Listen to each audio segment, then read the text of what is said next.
Assalamualaikum warahmatullahi wabarakatuh. Salam sejahtera untuk kita semua. Jumpa lagi di mata kuliah konstruksi pengukuran bimbingan dan konseling. Dan untuk materi hari ini yaitu terkait dengan urgensi dan konsep dasar pengukuran. Jadi hari ini kita akan mempelajari bagaimana urgensi dan bagaimana konsep dasar dari pengukuran dalam bimbingan dan konseling. Ini ada beberapa pembahasan yang akan kita bahas hari ini yang terkait dengan urgensi dan konsep dasar pengukuran. Yang pertama yaitu urgensi pengukuran, kemudian yang kedua konsep dasar pengukuran, kemudian yang ketiga standar pengukuran dan pengukuran standar, lalu yang keempat variabel dalam penelitian sosial dan perilaku, dan yang kelima itu faktor-faktor yang melemahkan bobot alat ukur. Oke, kita masuk ke pembahasan yang pertama yaitu urgensi pengukuran. Bagaimana urgensi pengukuran dalam bimbingan dan konseling begitu ya.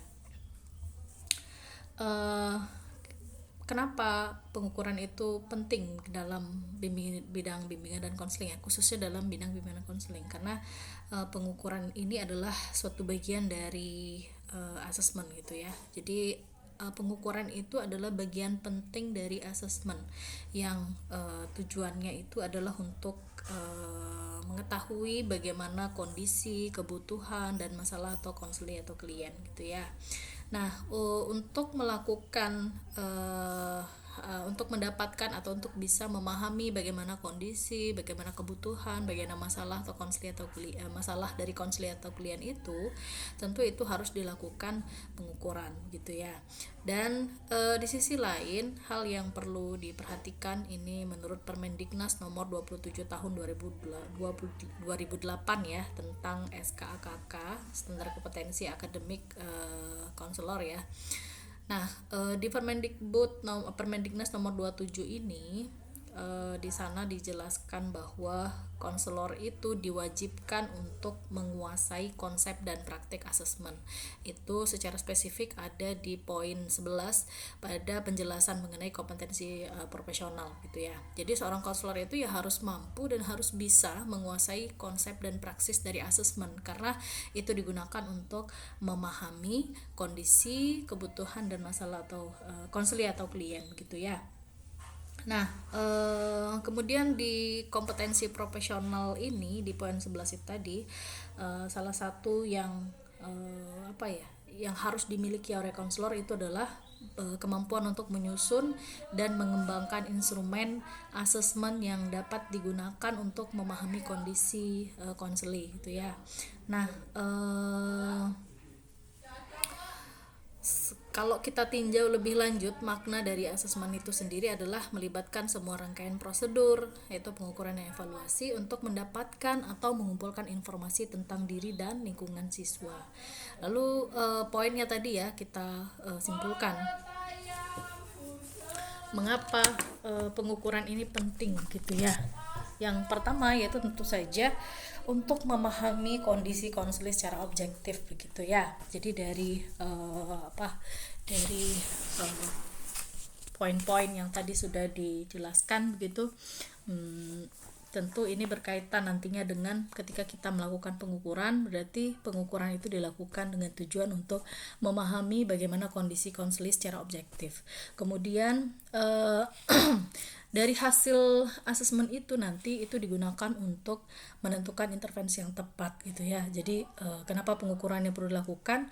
Pengukuran ini bertujuan untuk memahami kondisi, kebutuhan dan masalah konseling. Kemudian setelah konselor itu mengetahui bagaimana kondisi dan kebutuhannya itu, kemudian konselor bisa menentukan intervensi yang tepat untuk membantu bagaimana misalnya membantu mengoptimalkan perkembangan diri siswa itu tadi, membantu membantu siswa dalam mengatasi masalah yang mereka hadapi begitu dan lain-lain.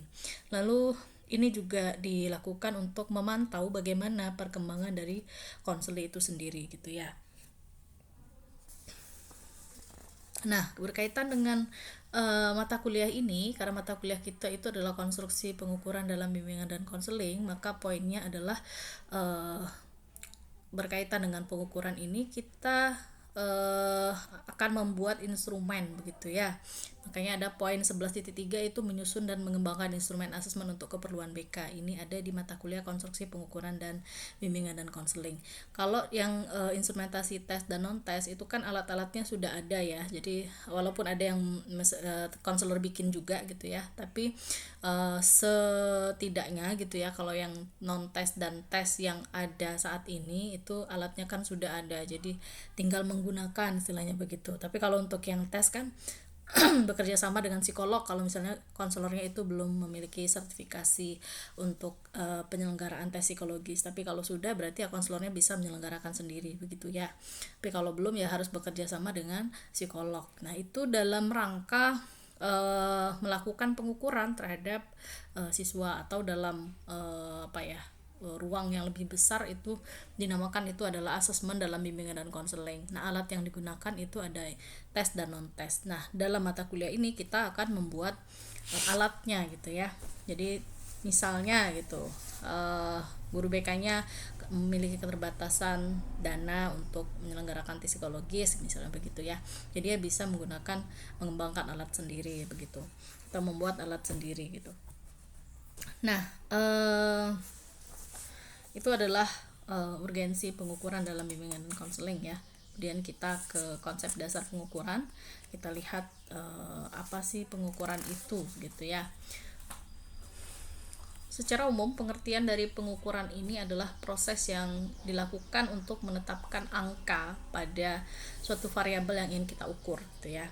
Nah, pengukuran dalam konteks bimbingan dan konseling ini sangat penting karena pengukuran yang kita lakukan itu akan memberikan data yang objektif tentang berbagai aspek yang berkaitan dengan konseling. Misalnya terkait dengan bagaimana kondisi konselingnya begitu ya, bagaimana kecemasannya, bagaimana kebahagiaannya, bagaimana motivasinya. Nah, itu bisa kita ketahui dengan pengukuran begitu.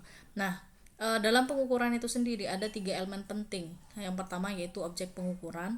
Objek pengukuran ini adalah variabel atau atribut yang ingin kita ukur begitu.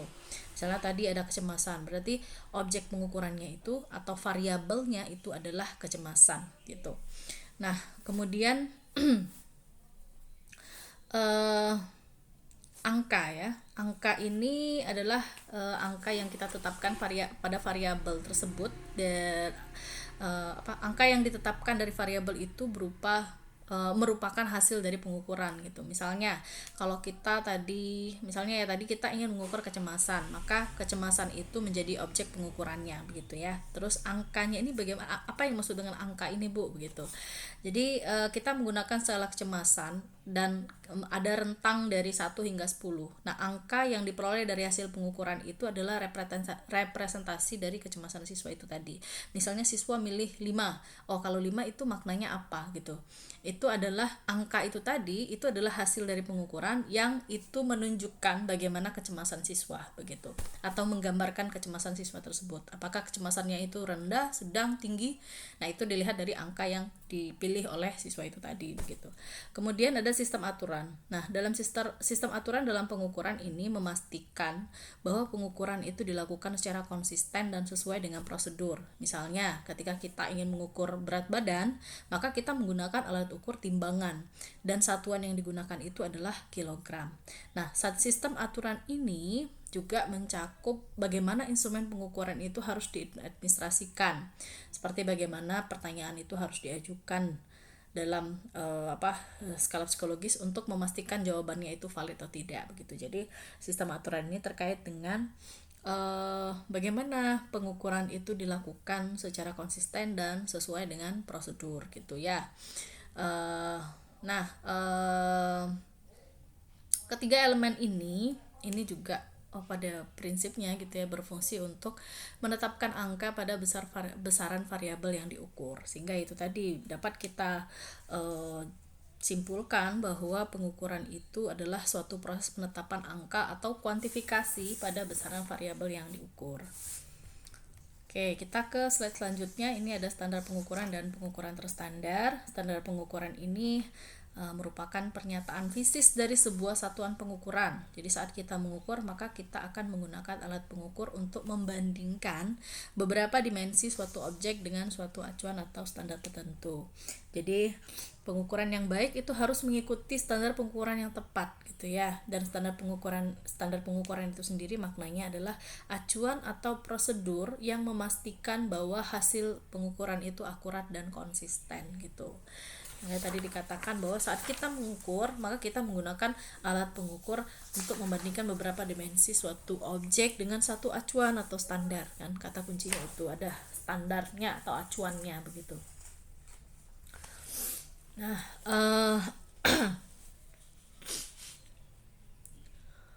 dalam konteks ini juga kita selalu menggunakan alat ukur yang sudah terstandar gitu ya. Kenapa? Karena ya kalau sudah terstandar itu artinya kita sudah memenuhi kriteria untuk alat ukur yang baik begitu ya. Nah, itu artinya ketika kita menggunakan alat ukur yang sudah terstandar, maka kita akan mendapatkan hasil yang valid gitu. Jadi ada beberapa hal yang penting berkaitan dengan standar pengukuran gitu ya. Pengukuran terstandar, satu itu pengukuran yang terstandar. Nah, pengukuran standar ini berarti kita menggunakan alat ukur yang sudah diuji secara ilmiah untuk memastikan bahwa alat itu menghasilkan data yang valid dan reliable gitu ya. Ini tadi dijelaskan juga di sini bahwa merujuk pada semua jenis instrumen, misalnya skala, uji, inventoris yang menggunakan prosedur yang seragam untuk mengumpulkan, menilai, menafsirkan dan melaporkan hasil pengukuran. Artinya ini sudah memiliki ketentuan atau ada acuannya gitu ya. Sehingga ketika kita menggunakan alat ukur yang sudah pengukuran kita melakukan pengukuran yang terstandar, maka kita menghasilkan data yang valid dan reliable gitu ya. Misalnya ketika kita menggunakan tes IQ gitu ya, atau skala kecemasan misalnya gitu ya, kalau skala psikologis, yang alat-alat tersebut sudah dirancang dan diuji untuk memastikan bahwa hasil yang diperoleh itu dapat dipercaya gitu. Itu yang dikatakan dengan pengukuran yang standar gitu. Nah, contoh dari standar pengukuran itu seperti apa? Ketika kita mengukur berat badan, kita menggunakan alat ukur ya seperti timbangan gitu ya, satuannya adalah kilogram. Jadi itu standar pengukurannya gitu. Kalau kita mengukur berat badan kemudian kita tidak menggunakan timbangan, maka bisa dikatakan itu bukan standar pengukuran gitu ya, karena memang ya berat itu standar pengukurannya adalah kilogram gitu. Ini adalah contohnya ya, contoh dari acuan atau standar itu tadi gitu. Kemudian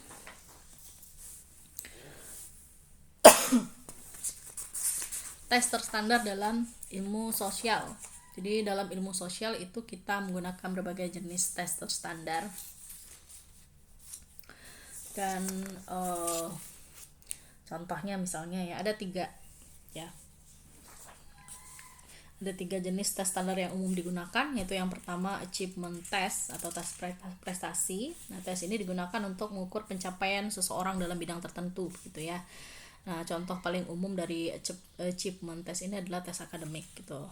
Kemudian diagnostic test, ini tes diagnostik. Ini dirancang untuk mengidentifikasi kelemahan atau masalah tertentu yang mungkin tidak terlihat pada tes prestasi biasa.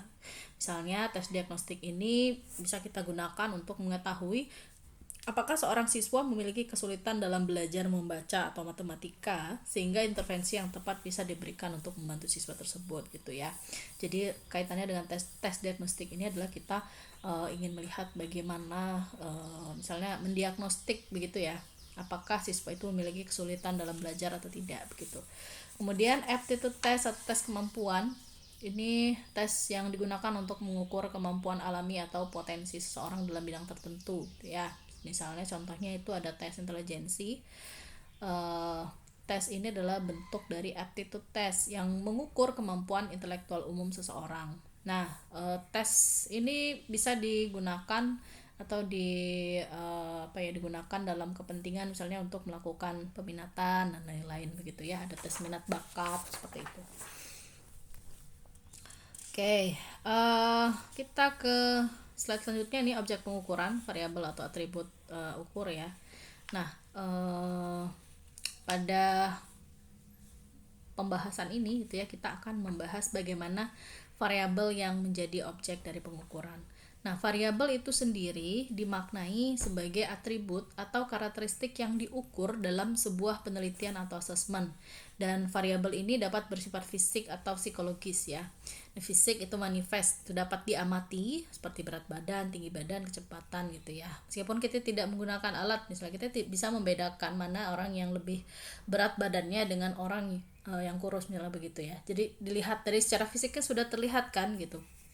uh, Walaupun ya harus kalau untuk yang pastinya berapa beratnya kan harus tetap menggunakan alat gitu ya, tapi secara sederhananya gitu ya, variabel fisik atau manifest ini kita bisa lihat tanpa kita harus melakukan pengukuran terlebih dahulu begitu, karena terlihat secara fisik gitu ya. Nah, sementara untuk psikologis atau variabel laten ini tersembunyi atau dia tidak bisa kita lihat secara kasat mata begitu ya, atau tidak bisa diukur atau diamati secara langsung. Misalnya kecemasan, kebahagiaan, kecerdasan, motivasi gitu ya. Nah, untuk itu dalam variabel psikologis ini gitu ya, kita tidak bisa melihat tadi kan, atau tidak bisa mengukurnya itu diamati secara langsung. Untuk itu, untuk mengukur variabel psikologis ini kita biasanya menggunakan skala atau tes psikologis. Nah, sebagai contoh nih, kita tidak bisa mengamati kecemasan secara langsung, apakah orang itu cemas atau tidak, orang ini cemasannya tinggi, rendah, sedang, kita tidak bisa mengatakan seperti itu kan. Tapi kita bisa mengukur tingkat kecemasan siswa itu melalui skala kecemasan yang terdiri dari beberapa pertanyaan terkait misalnya perasaan khawatir, gugup dalam situasi tertentu. Artinya ya kita menggunakan alat untuk bisa mengungkapkan bagaimana kondisi kecemasan dari yang dialami oleh siswa itu tadi begitu. Nah, selain itu, variabel ini juga terbagi, ada variabel kontinu, ada variabel diskrit atau kategorikal gitu ya. Nah, untuk variabel kontinu ini data yang diperoleh dari hasil perhitungan atau pengukuran, sehingga data tidak hanya berupa bilangan bulat tapi juga bisa dalam bentuk desimal gitu ya. Nah, variabel kontinu ini juga variabel yang dapat mengambil nilai dalam rentang yang terus-menerus termasuk bilangan desimal. Misalnya, berat badan siswa bisa diukur dengan angka seperti 55,5 kg atau 70,2 gitu ya. Gak mesti harus selalu 70 gitu atau 50 gitu. Nah, sementara untuk variabel diskrit atau kategorikal ini berupa data pengkategorian atau membedakan atau mengelompokkan jenis tertentu gitu ya. Jadi variabel ini terdiri dari kategori-kategori yang berbeda tanpa rentang nilai tertentu, jadi nggak ada rentangan nilai gitu ya. Misalnya contohnya jenis kelamin, laki-laki dan perempuan, kan nggak ada rentangan nilai antara laki-laki dan perempuan itu. Kalaupun ada angka 1 untuk laki-laki, 2 untuk perempuan, itu hanya sebagai simbol saja gitu, hanya untuk mengkategorikan saja, oh 1 itu laki-laki, 2 itu untuk perempuan begitu. Oke, selanjutnya faktor-faktor yang melemahkan bobot alat ukur ya. Nah, pada slide ini kita akan membahas bagaimana faktor-faktor yang melemahkan bobot alat ukur. Dalam konteks bimbingan dan konseling, kita harus berhati-hati agar alat ukur yang kita gunakan itu memang benar-benar bisa memberikan hasil yang akurat dan relevan gitu ya. Sehingga kita perlu memperhatikan beberapa hal ini gitu. Yang pertama yaitu identifikasi kawasan ukur yang tidak cukup jelas. Ini terjadi gitu ya ketika kita tidak sepenuhnya memahami apa yang sebenarnya ingin diukur. Kemudian hasilnya itu menjadi tidak akurat. Misalnya, ketika kita ingin mengukur tingkat stres siswa, tapi kita tidak mendefinisikan apa yang dimaksud dengan stres itu secara spesifik, kita bisa mendapatkan hasil yang berbeda-beda gitu ya. Misalnya contohnya gini, satu skala menilai stres dari segi fisik, misal contohnya sering sakit kepala, sementara skala lain itu menilai stres dari segi emosional seperti perasaan cemas. Nah, oleh karena itu penting untuk mendefinisikan konsep secara jelas sebelum menyusun alat ukur. Jadi kalau kita mengambil tadi yang skalanya itu untuk menilai stres dari segi fisik, misalnya contohnya sakit kepala, terus kita buat itu dalam bentuk menilai stres dari segi emosional, maka itu akan berbeda hasilnya gitu. Itu akan mempengaruhi alat ukur itu tadi begitu, karena konteksnya itu kan berbeda, satu fisik, satu emosional. Kalau kita buat emosional itu secara fisik, kemudian fisik itu secara emosional, maka kemudian hal itu akan berpengaruh terhadap alat ukurnya, bobot alat ukurnya gitu ya. Sehingga untuk itu kita perlu mendefinisikan konsep itu secara jelas. Misalnya kita mau mengukur ya itu tadi skala stres gitu ya, pakai teorinya siapa, pengertiannya apa, konsepnya seperti apa gitu, harus jelas dan harus duduk gitu. Kalau kita tidak bisa mendefinisikannya secara jelas, maka itu akan berpengaruh terhadap alat ukur itu tadi. Kemudian yang kedua, operasionalisasi konsep yang tidak tepat. Operasionalisasi konsep ini artinya mengubah konsep abstrak menjadi sesuatu yang bisa diukur secara konkret gitu ya. Nah, kalau kita melakukan ini dengan tepat, maka hasil pengukuran itu akan benar gitu, akan tepat gitu. Tapi kalau misalnya operasionalisasinya ini tidak tepat, maka hasilnya juga akan tidak tepat gitu. Sebagai contoh, ketika kita ingin mengukur kebahagiaan tetapi hanya bertanya kepada responden, apakah Anda bahagia? Tentu itu hasilnya tidak akan mencerminkan kebahagiaan secara menyeluruh. Kenapa? Karena ya apakah Anda bahagia itu secara umum saja begitu ya. Nah, kita perlu membuat pernyataannya itu lebih spesifik. Misalnya, seberapa sering Anda merasa puas dengan hidup Anda dalam seminggu terakhir? Ini akan memberikan data yang lebih akurat gitu, karena responden dapat menggambarkan kebahagiaan dalam berbagai aspek. Jadi, tidak secara umum begitu ya. Kemudian penulisan item yang tidak mengikuti kaidah. Penulisan item atau pertanyaan dalam alat ukur itu harus dilakukan dengan hati-hati. Kenapa demikian? Karena kalau pertanyaan yang dibuat itu ambigu atau terlalu rumit, itu dapat membuat responden itu menjadi bingung gitu ya. Sehingga jawabannya itu tidak sesuai dengan maksud dari pernyataan atau pertanyaan yang kita buat gitu. Nah, contoh misalnya, apakah Anda merasa cemas dan lelah pada saat yang sama? Nah, pernyataan ini menggabungkan dua kondisi yang berbeda, cemas dan lelah gitu ya.